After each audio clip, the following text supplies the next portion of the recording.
Ek gaan vanmôre met u praat oor die bruid van Christus. Hierdie wonderlike saak van om in 'n verhouding met God te wees. Nou, baie jare gelede, 'n halwe eeu gelede, bykans, het ek by die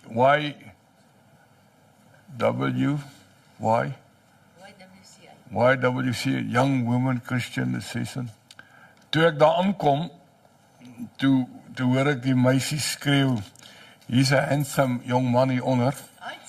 En toe skreeu Rhoda, ek het hom eers gesien. Is baie besonder, die Bybel praat van hoe die liefde werk. En ek onthou dat 'n profesie gekom in die kerk oor my lewe en dat God vir my 'n maat sal gee. En 2 weke later toe ontmoet ek vir Rhoda. En sy het in daardie stadium baie gesukkel, sy het behandeling met haar vel gehad en so meer. En ek het ontmoet met net so groot cowboy hoed. Maar toe ek ontmoet, toe sê die Heilige Gees vir my, dis jou vrou. Ek het dit vir haar die eerste dag gesê, ek het my penning gekry. En sy het so in vrees gegaan oor hierdie ou, wat al sulke statements maak op die eerste dag. Maar verhoudings is wonderlik. En wat vir my wonderlik is dat as 'n mens hierdie ding sien, hoe dat die een en die ander een belangstel. En wanneer ek as kind van God kyk, dat dit God is wat in ons belangstel, dit is my geweldig aangrypend. So ek wil net vir u 'n klein video speel oor hoe groot God is. Die God wat in jou belangstel. Dat u kan sien wat jou waarde is. Want talle mense sukkel met minderwaardigheid, maar my waarde word nie bepaal deur wat ek dink nie, my waarde word bepaal deur wat hy dink wat in my belangstel. So baie dankie Justin, sit hom vir ons op asseblief. To look as closely as you can and find yourself, okay? And when you found yourself, I want you to nod your head so that I know you've located you on the earth, okay? You nodding your head? Okay, you found yourself. If the earth were a golf ball, the sun would be 15 feet in diameter. That's not 15 feet in diameter. Can we blow that up just a hair and maybe give them 15 feet in diameter? So here's a little perspective for you, okay? Is this working for anybody? Here we are on the earth, and that's the sun. It's so big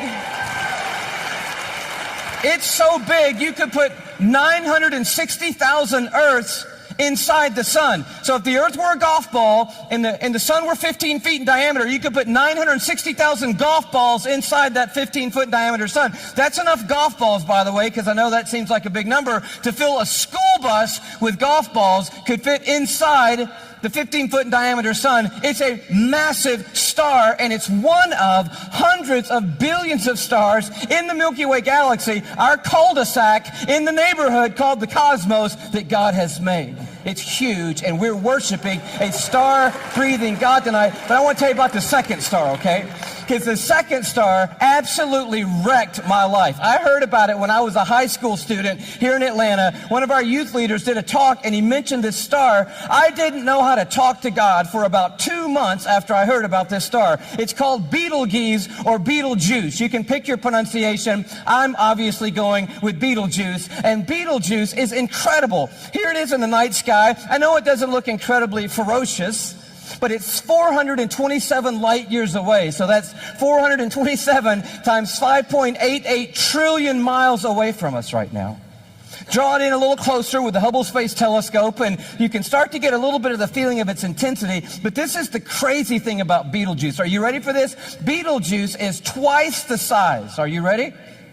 You think I'm going to say twice the size of the sun? Oh no, it's twice the size of the Earth's orbit around the sun, Betelgeuse is.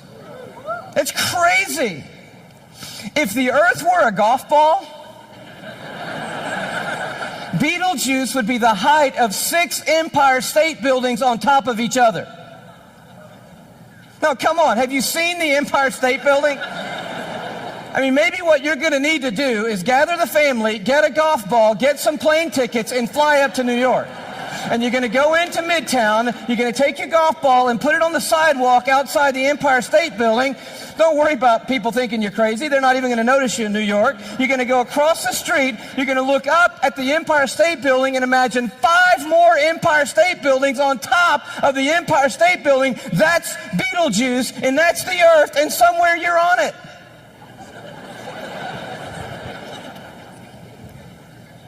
You could fit 262 trillion Earths inside Beetlejuice. So if the Earth were a golf ball, that would be enough golf balls to fill up the Superdome with golf balls. 3,000 times.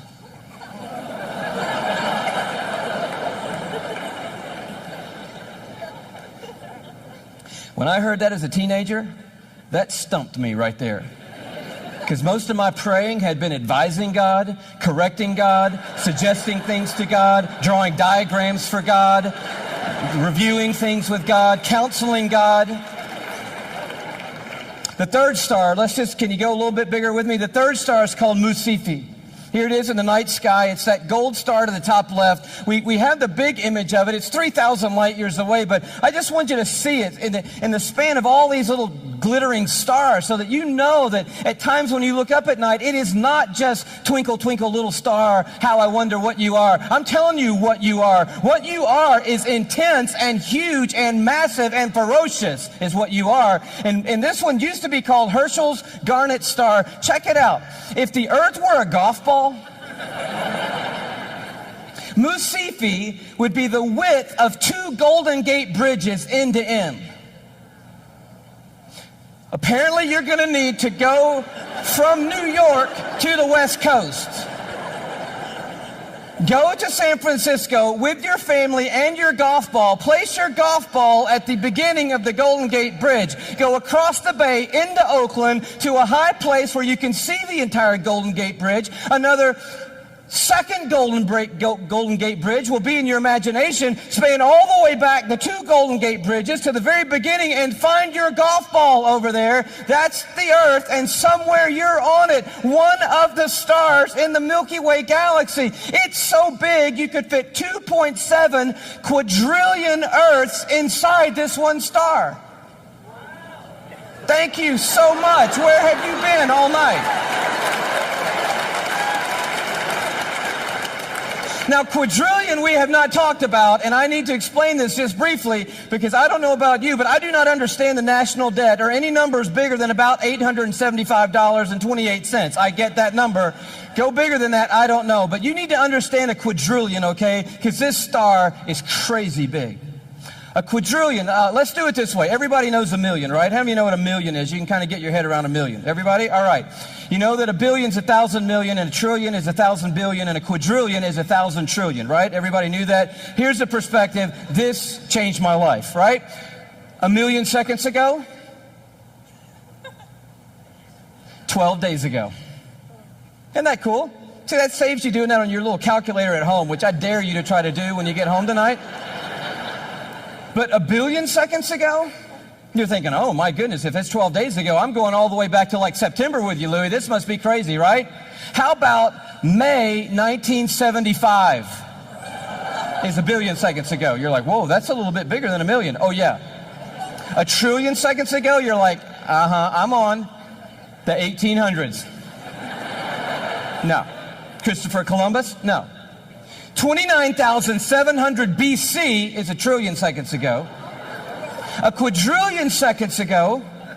30,800,000 years ago is a quadrillion seconds ago. We're talking about a really large number, and Musifi is so big, you could put 2.7 quadrillion Earths inside this one star. But it is not even the biggest star we have found. I love science, and science has just brought us the largest star they found. It's called, are you ready for this? Canis Majoris. Now, I'm no linguist, but that's a cool name for the biggest star we've found so far.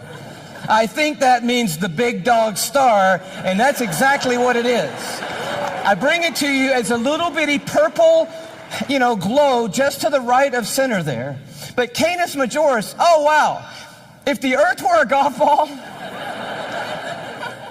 Canis Majoris would be the height of Mount Everest.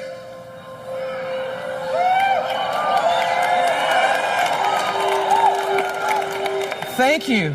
You just saved your family plane fare from California to Kathmandu, Nepal. Almost 6 miles above sea level, the highest point on the planet, and I just dare you to get up there and unzip the parka and pull out your golf ball.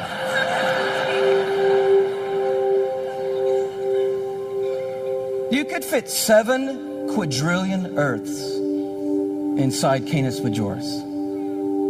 That's enough Earths, if the Earth were a golf ball, to cover the entire state of Texas in golf balls, 22 inches deep. Do you see the one you're on?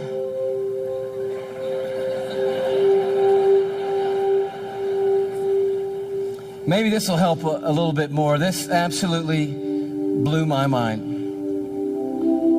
Just a little journey through our solar system. Everyone knows our planets and sort of how we fit in to the story here. You see really quickly that we're not even the biggest deal in our own solar system, but as Earth comes by, you have to know tonight that we are living on a privileged planet. Anyone would tell you we're living at one of the most special places, if not the most special place in all of creation. But Neptune comes by and Saturn and then Jupiter, and you're like, okay, we're not all that big, even in our own little cul-de-sac.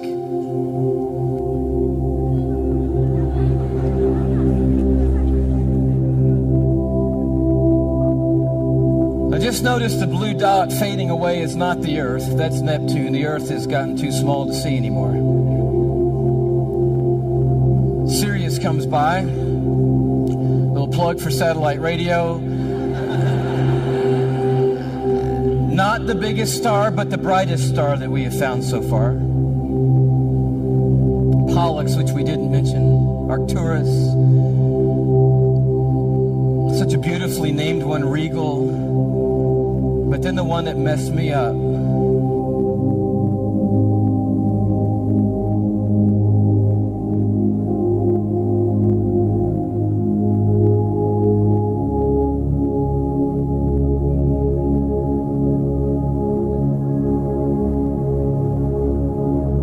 Our third star, Musifi. Musifi's cousin, WCF.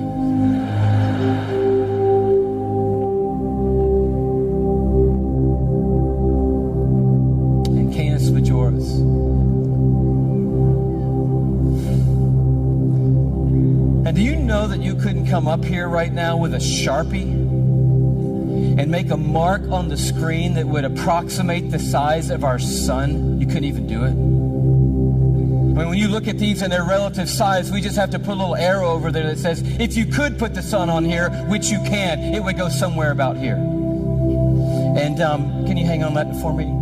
And when you see this, I don't know what happens to you, but I'll tell you what happens to me. A shrinking feeling comes over me, and it's not a bad shrinking feeling. It's a good shrinking feeling. Because sin, it has a way of shrinking God down in our minds and puffing us up in our own estimation.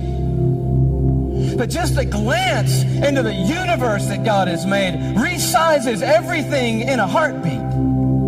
And you realize tonight we are worshiping an unrivaled, uncontested God of all kind of might and power and glory and awe, there's none like him anywhere in all of creation tonight.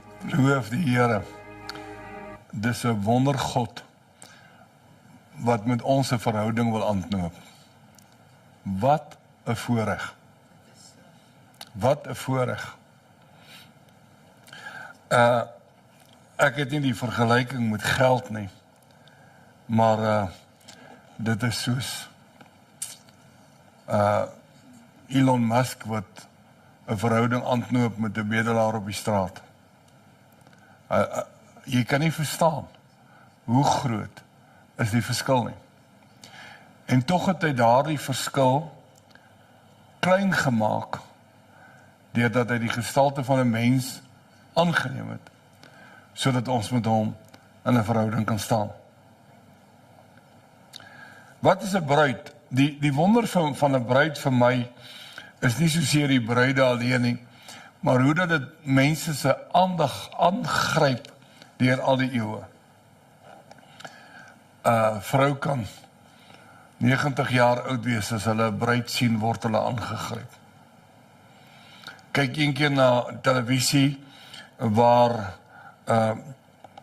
die president van Amerika golf speel en toe is daar 'n klein kerkie langs die golfbaan en 'n bruid en 'n maat kom uitgestap uit die kerkie uit en hy los die golf en hy hardloop nader en hy gaan wens hulle geluk.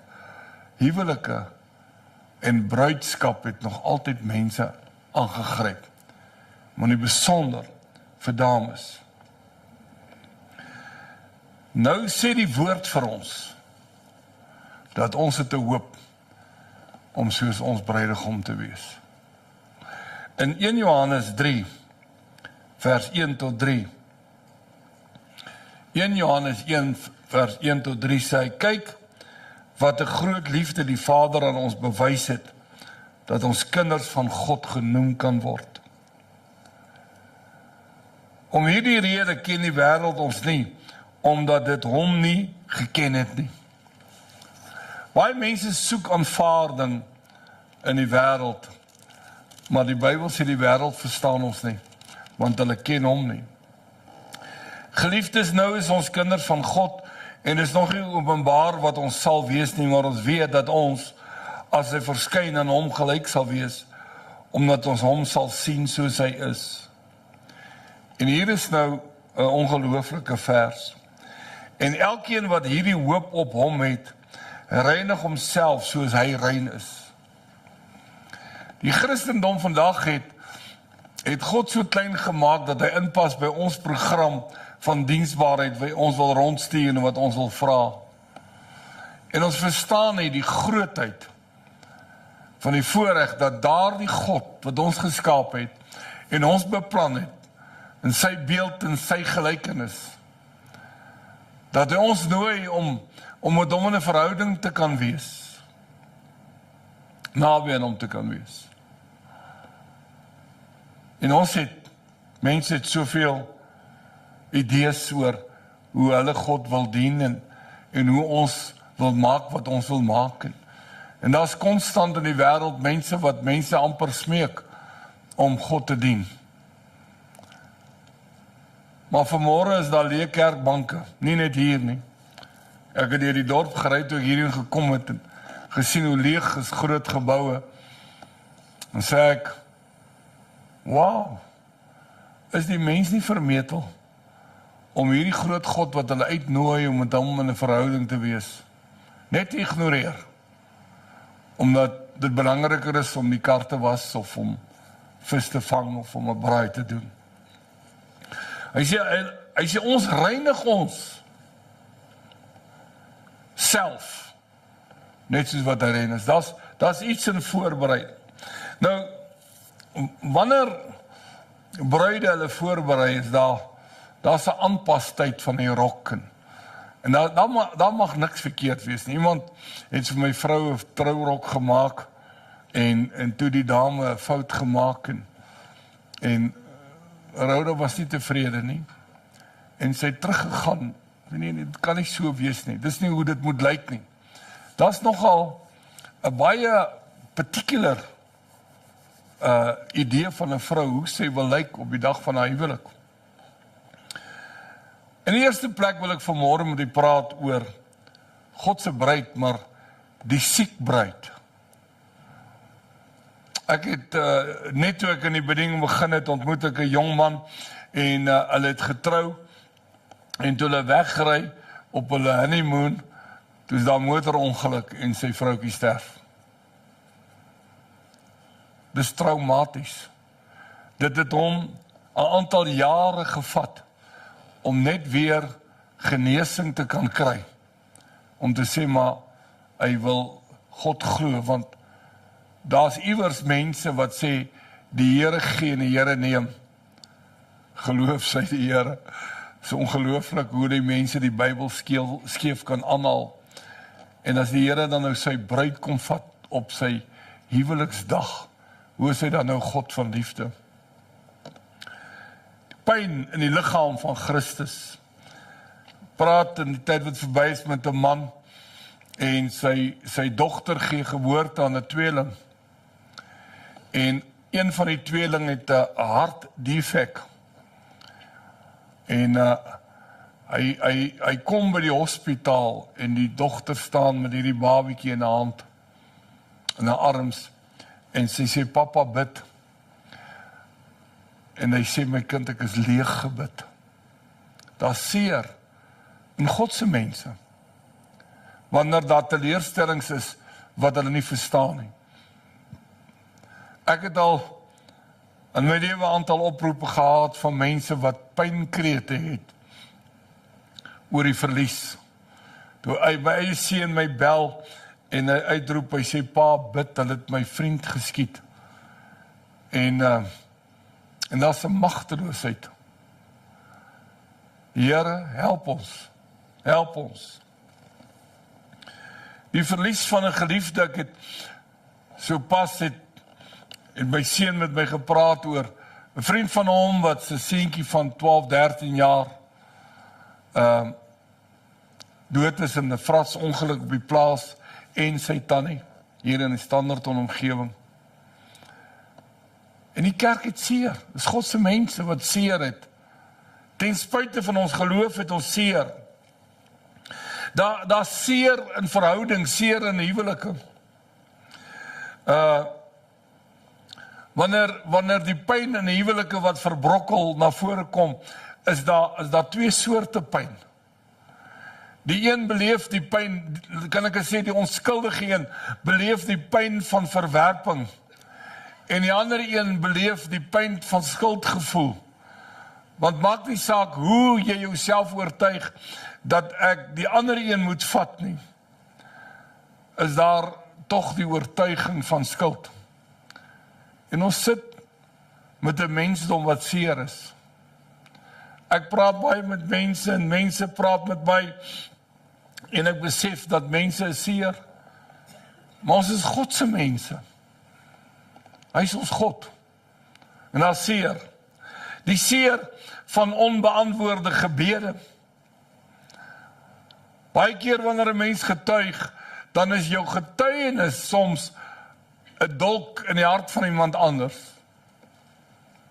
Want ek getuig hoe dat die Here my seun se lewe gespaar het nadat 'n vuurwapenkoel reg deur sy lyf is, van sy bors agter op sy heup uit, deur al sy organe, die longe en die lewer, en hy mis die rugstring met 'n kwart duim, en hy mis, dan besef ek, ag Here, 'n klein stukkie, dan sou hy verlam gewees het. En dan getuig ons van God se beskerming, maar dan is daar ander wat voel hulle geliefdes is nie beskerm nie. En as daardie pyn, hoekom is sy geliefde beskerm, en hoekom is myne nie beskerm nie? Die wêreld is seer. Onbeantwoorde gebede, hoekom Here, waarom het U my nie beskerm nie, waarom het U my nie bewaar nie, hoekom het U nie my kind bewaar nie? Ons is op die plaas een dag, en een seun vat 'n geweer, en om een of ander rede was daar vuurwapen, 'n koel patroon in die loop, en ek weet nie wat gebeur het, maar hy trek die sneller, en hy skiet in die muur in, so ver van die venster af, en reg buite die venster sit sy pa. As hy 'n duim hoor, as hy by die geweer se punt 'n sentimeter hoër was, dan was die traject dat hy sy pa met 'n groot vuurwapen sou doodgeskiet het. Maar God het ons bewaar. Ek het baie getuienis van bewaring, maar die feit van die situasie is dat almal word nie bewaar nie. Toe Suid-Afrika in 94 in 'n nuwe regeringfase ingaan, het jy hier en daar gehoor van iemand wat beroof is, fisies gewelddadig beroof is. Ek dink nie daar's vandag 'n gesin in Suid-Afrika onder die blankes wat nie 'n familielid het of 'n vriend wat nie onder 'n berowing geval het nie. By 2 geleenthede het rowers die kar se deur oopgeruk en ons beroof en probeer beroof. Hulle het in die kar ingespring, my seun gehijack en sy goue hanger van hom al weggeneem. My een seun is in daardie rooftog geskiet. En so kan ek vir die gevalle opnoem van berowing in die land, in die liggaam, in die kerk. En ons gaan maar net aan. Ons gaan maar net aan, want wat moet ons doen? Met dink aan die keer wat ek op 'n ligkussing gedryf het by die see en 'n stroom my ingetrek het. En toe hy my intrek en ek kan nie goed swem en ek weet ek het 'n probleem. Toe besef ek die kussing moet ek nie los nie. Maar hulle het mense ingestuur om my te red, om my uit te haal en toe ons buitekant kom op die land, toe vra hulle vir my waarna het jy gedink? En toe skop die humor maar weer in, toe sê ek jong ek het gedink ek is op pad Engeland toe en ek kan nie Engels praat nie. Maar in daardie oomblik toe ek daardie kussing vashou, besef ek kan hom nie los nie, dan is dit verby.